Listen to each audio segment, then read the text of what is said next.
रंगवा जोगी जी हो जोगी जी।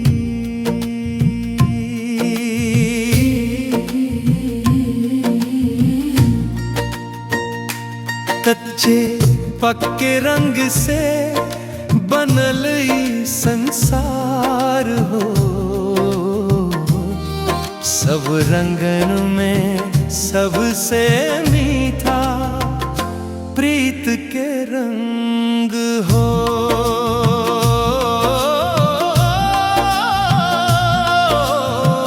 प्रीत के रंगवा जोगी जी हो जोगी जी। होली है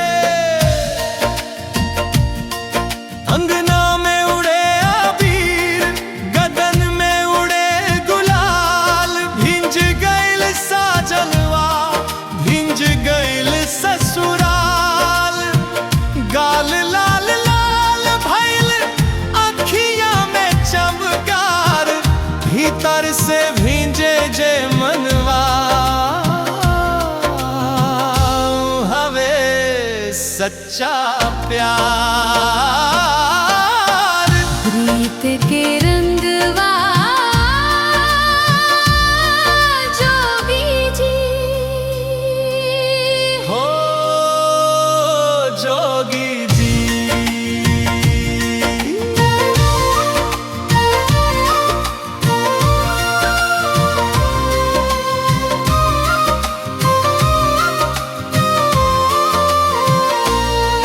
कहीं पिचकारी छूते, कहीं हंसी के फुहार, देवर भौजी खेले रंग गूंजे आंगनवार।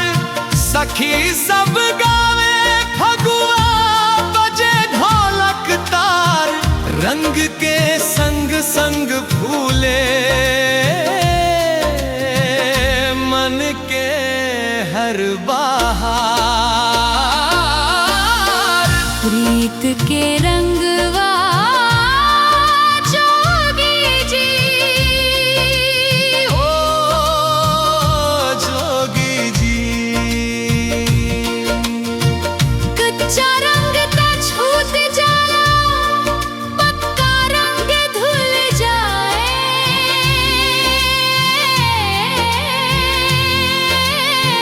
प्रीत के रंग लाग जावत जन्म भर संग निभाए। ना रुपया के रंग टिके, ना मान सम्मान के भार।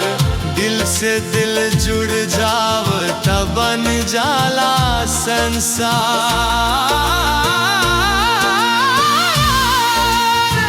प्रीत के